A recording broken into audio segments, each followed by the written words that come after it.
Thanks to the Woman King, we now have the ritual to uplift our enslaved ancestors.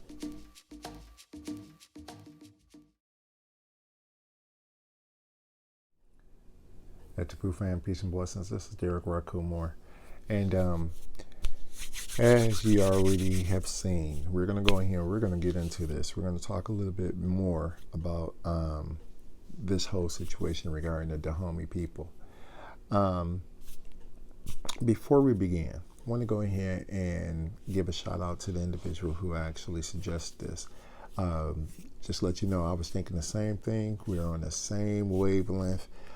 So, everybody else was kind of talking about everything else regarding this movie, regarding the Woman King movie.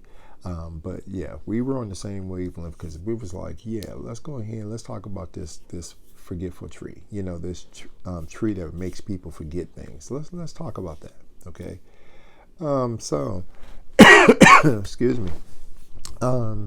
If you're not aware of the actual true story, okay, regarding this Woman King film, let me go ahead and let me start off by saying, remember I told you, I did a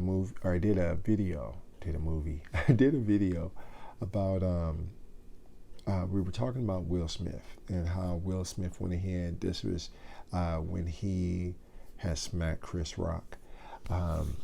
Did a video. In that video, we were talking about how it kind of reveals certain things that Hollywood does in regards to the cult and the secret meaning behind certain things.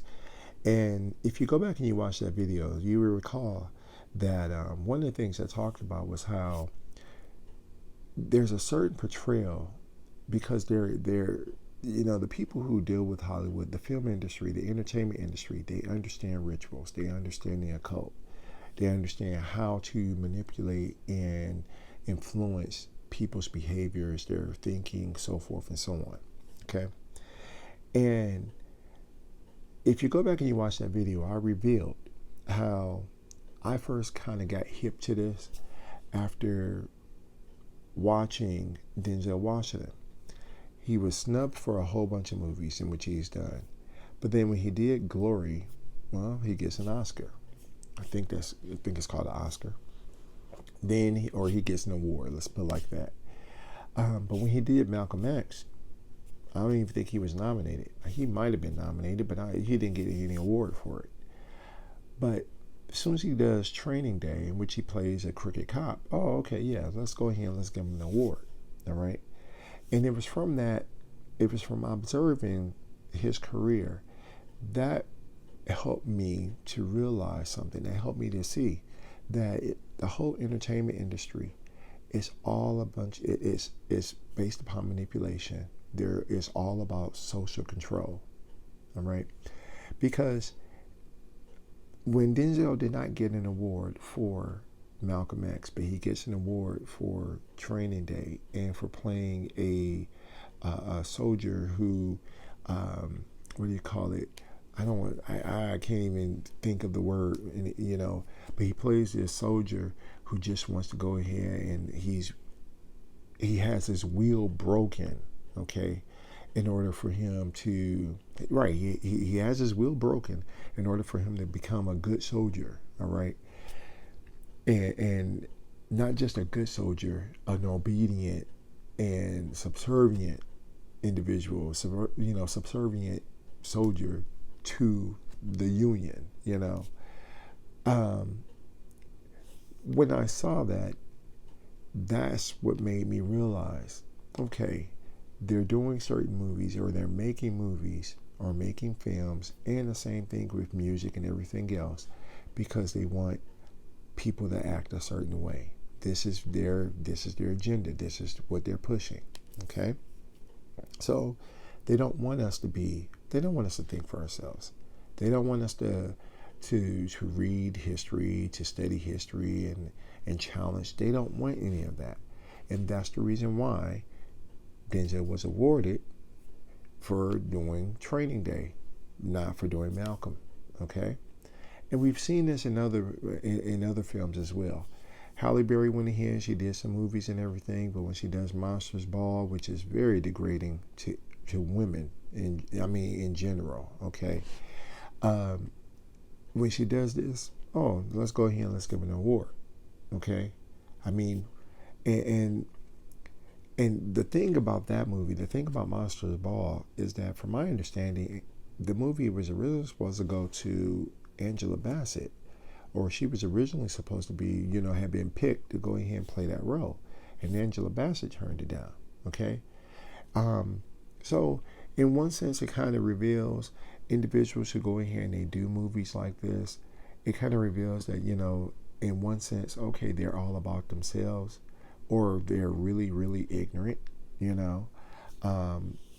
or, they don't care, which goes back to being all about themselves. They don't care about the energy that's put out there. They don't care about how, the image, how this image distorts the image of, it is broadcasted all around the world, and it portrays people a certain way. They don't care about that. They don't care about the fact that this one image, okay, that you're portraying, it becomes people's reality. This is how people look at it from all over the place. It becomes reality. They don't care about any of that, okay? Now, that brings me to the Woman King. After this movie came out and everything, I mean, of course, I'm quite sure some people who was like, oh yeah, it was still a great movie, regardless of how much history you tell them, regardless of what you told them, regardless of you saying, this is not historical, okay? I mean, I had coworkers who was like, oh yeah, even after you told me all that, Mr. Moore, I still went to go see it because it was a great movie. And I was like, okay, I can't even, it was like, okay, I can't even say anything about that, But the fact that we have people who were still going ahead and doing it, and claiming that it was historical, and you tell them this is not historical, all right? It kind of goes ahead and it shows you the power of film, from one. But the thing that I found interesting about this was that after this movie came out, there's all this information that started surfacing, okay, in regards to the Dahomey people, in regards to the warriors and all that kind of stuff. And then one of the things that came up was that initially Lupita Nyong'o was actually, I believe that I'm pronouncing her name correctly, she was supposed to play the Woman King, okay? And the reason why Lupita didn't play it was because she went to Benin. She actually went ahead and visited the neighboring tribes that was affected by this whole thing, okay? And at the end, after seeing everything, she went ahead and was like, came back and was like, I ain't doing this movie. Can't do it, okay? Now, and if you want to see that video, I'll put the link in the description, because I believe it's by the Smithsonian, okay? I'm not sure. Now, but that goes ahead and it makes you wonder, if that is the case, if Lupita went ahead and she did this, then, and she knows the history, knew the true history of this, then why did Viola Davis do it, okay? Not going to go there, just bringing that up to mind, okay? Just wanted you to think about that and let you see the difference in people who going ahead and picking these roles, okay? And whatever, if they're going to play along with the agenda or if they're not, okay? So, but it also makes you wonder, why did they bring this up? Why did they go ahead and make this movie knowing that people were going to find out the history, okay? And the one thing that came to my mind, the one thing that I happened to see was that, and I'm not sure if you caught this, but I believe the guy's name is Don Lemon. I believe that's his name. He went ahead and he did an interview, and he's interviewing this lady, this British lady, and they're talking about the whole thing regarding reparations and everything. And she brings up, well, yeah, we talk about reparations, but you just can't go, it's not just the British. It was, this thing started, let's trace it all the way back. This thing started in Africa. Okay. Now, this is what I told you. If you go back and you watch the video I did last week, I told you they were going to try to do this.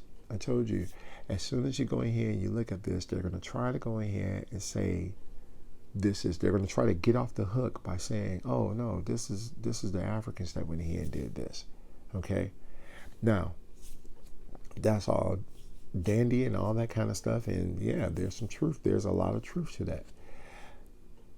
The thing, though, regarding reparations, and this is a side note, the thing regarding reparations is that the British didn't have anything to do with redlining in this country.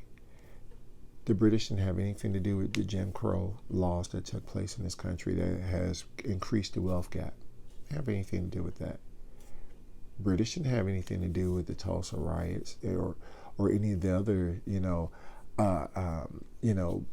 thousands of people who were lynched and everything in this country. British didn't have anything to do with that. Okay, so don't be fooled. Okay, know your history, and they don't want it. They want you to forget about this, but know your history. Okay, get into your history and put it on them. Okay, because this is it has to go ahead. We have to deal with this. Okay, now all that put aside.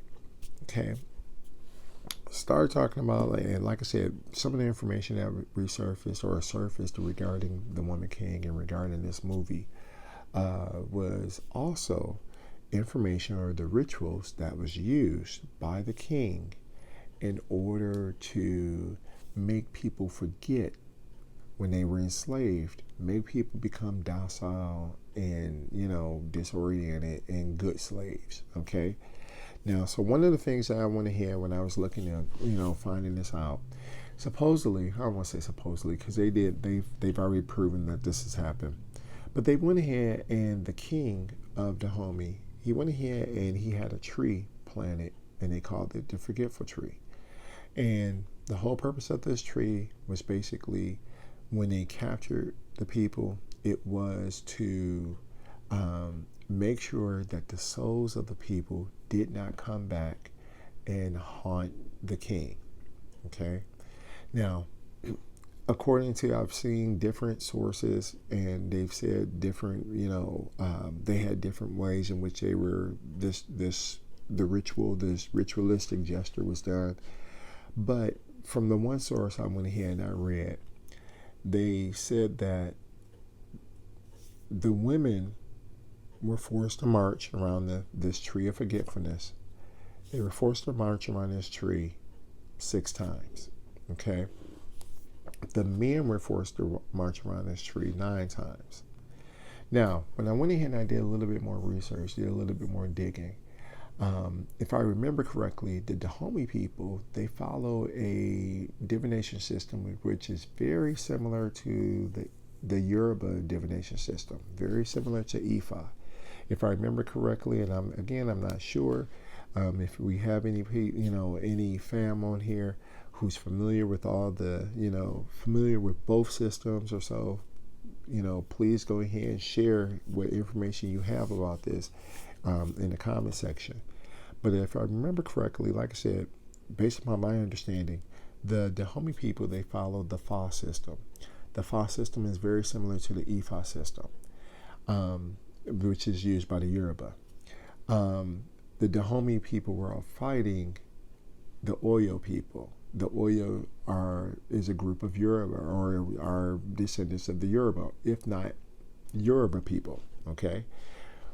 Which is also an interesting subject within itself because South America, okay, a lot of people who were taken to Brazil, a lot of people who were taken to Cuba, a lot of people taken to Haiti, and the whole Caribbean were Yoruba people.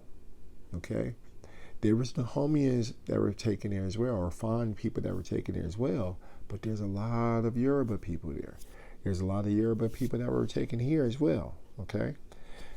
or brought here to the United States as well, or North America as well. All right. Now, the fact that the king went ahead, let's deal with that first. The fact that the king went ahead and he had this tree planted to make people forget so that their souls would not come back and haunt them. Okay. That automatically lets you know, first of all, he knew what he was doing was wrong. Okay. Him and everybody else that was involved, they knew that what they were doing was wrong. Now, according to the woman king, she went ahead, she was against it and all that kind of stuff. Okay, whatever. That's BS. Like I said, it's not based upon history. All right. The surviving people who existed there, they existed there because they were all part of the same thing. They were all in cahoots with each other. All right. Viola Davis, her character, they just flipped it. Okay. Instead of having a white savior, they made it a female savior. It's the same thing, same trope, same ritual that they've been doing all the time. Okay. They just changed it. They just basically, how do you call it? They basically just went ahead and they changed the color of the skin. That's all they did. Okay. So again, not going to even deal with that because that's something that I'm quite sure some other people have already dealt with. But again, so the fact that the king went ahead and they did this, or the royal family, I should say, the fact that they did this, that right there lets you know they knew that what they were doing was wrong. The other thing it lets you know is this. There was no divination involved in this. Because if they knew it was wrong, we know that there was no divination involved in this, which means the ancestors weren't involved in this. This was basically individuals functioning from an egotistical perspective who was familiar with a number system, familiar with a divination system, or that number system, and they just went ahead and they ran off of what they knew. Okay? That's what this was about. And it's like it's no different from what we're going through today. Like I said, this is that Setian behavior. This is that egotistical behavior. Okay? Now, when I went ahead and I kept looking and, I kept researching everything. And I was looking through my books and all that kind of stuff. And from what I could find was that the number 6, that the women went ahead and they had to march around this tree 6 times. Number 6 corresponds to Oraren, the Oraren Odu. Okay, and I may not be pronouncing that correctly, but that's the reason why I'm writing it down here. Oraren, the Odu Oraren, if I remember correctly, is called the reversed head. All right.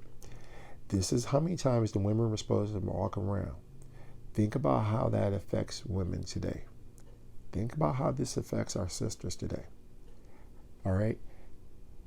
Again, 6 times in order to keep their souls from actually rebelling against the king, keep their souls from actually coming back and haunting the king. So now look at how the women are, how a lot of sisters are basically acting today. Now, again, I'm not saying that this happened to everybody, and I'm not saying that everybody is even going to benefit from, what I'm about to tell you or this information. But I'm just letting you know, this is what reverse head, this is what it deals with. Part of the reason why our sisters are having the problems that they're having in regards to the relationships, in regards to raising family, in regards to their health issues, all of that, it can be tied to this. Okay? Now, before I go there, before we even go any further, this is going to resonate with some of you. But for a lot of people, it's not going to resonate. It's not going to make sense. It's not going to click. Okay? I'm only speaking to individuals who are familiar with the occult, who are familiar with esoteric thinking, who are familiar with the psychology, because that's what this is. That's what we're talking about. We're talking about ritualistic behavior. We're talking about ritualistic gestures. We're talking about things that, how they affect your subconscious and how they affect your superconscious. Okay. We're talking about all of this because it all ties in together. Okay. Now, the men were supposed to go ahead and they were supposed to march around this tree 9 times. Now, 9, according to the divination system, it corresponds to the Odu Ogunda. You can see in Ogunda, the key or the key Orisha is Ogun. All right. Ogun basically is, from my understanding, okay, from looking at the Odus, the Yoruba Odus, Ogun, from my understanding, is part of the reason why creation took place. One of the laws of nature regarding Ogun is the sacrifice of another in order to save another. Okay, that's one of the key concepts. So if you think about the fact that this is what was going on, all right, remember the Dahomey people supposedly, okay, according to this movie, but according to but also according to history, there was a depletion in men. This ties back into slavery, all right, but there was a depletion in the male population, all right, because they were going ahead, they were getting the men, men were dying in the war, men were dying, and they were the ones who weren't, who weren't, killed within the war, they're basically being shipped off. So you're decreasing your population, your male population, all right, and so you're sacrificing your men in order to save another. Now, think about this in regards to what the king is doing. The king is going ahead and he's sacrificing, he's having the men go through this so that their souls don't come back and haunt him and haunt the royal family. So they're being shipped over to the Americas, okay, brought over here to the United States or to North America. So think about the issues that men are having now. Think about the issues that brothers are having right now in regards to them not being, loyal to each other. Not, here it is, the narrative is starting to change a little bit, but in regards to us working together, hard for us to work together, hard for us to come together and build things. Oh, we can build for everybody else. Okay, we got this. We're building for everybody and everything. Okay, but when it comes to us going ahead and coming together, working together, look at what's happening. Look at what's going on. Okay, you can see the spirit. You can see this mindset that has occurred. This ritualistic mindset that has affected us. Okay. And I'm saying this because I've done some research. I'm talking to my ancestors and the whole thing, and it's coming as well. Oh yeah, my ancestral line was affected by this as well. Okay, now again, this is not to say that everybody has gone through this, and this is not to say that everybody is going to benefit from this. However, if it's resonating with you, you need to go ahead, you need to get into this. You need to go ahead and start talking to your ancestors and deal with this, because this is going to heal your ancestral line. Okay? Now, in order, okay, I had to go ahead and get my notes because I was writing this now.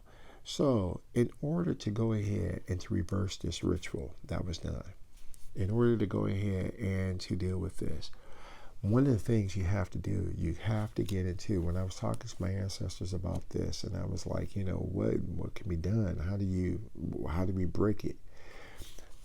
And they were saying, you got to talk to your warrior spirits, and have your warrior spirits break it. Talk to them about breaking that ritual cycle. Talk to them about breaking that chain. Okay. Now, when you talk to them about breaking it, okay, I'm trying to make sure I'm writing down or telling you everything. Yep. So when you talk to them about breaking it, break that whole cycle, okay? Talk to your warrior spirits about that. From what they tell me, what's going to happen is that after you've gone in and you've done that, it's like all of a sudden a cloud is going to like lift. Okay, it's something is just going to happen like that. One day you're just not going to be thinking about it or anything, and it's just like a fog just lifts, and that's how you know it's there. That's how you know it's worked. Okay, so I wanted to go ahead and, like I said, I wanted to share that with you. I know you're probably wondering, I wondering about some more details in regards to this, but I can't tell you this because you got to heal your own ancestral line. Okay, this is your homework. It's not my homework. I got my homework that I got to do from my ancestral line too, but this is your homework. All right. So like I said, talk to your warriors, talk to your warrior spirits. Go ahead and tell them, yes, you need to break this line. Now, the other thing that we're saying about this is nothing to be afraid of. This is nothing to be fearful of. It's just that this is something that basically the individuals who went ahead and they put this in place, they were familiar. They knew about ritualistic thinking. They knew about this.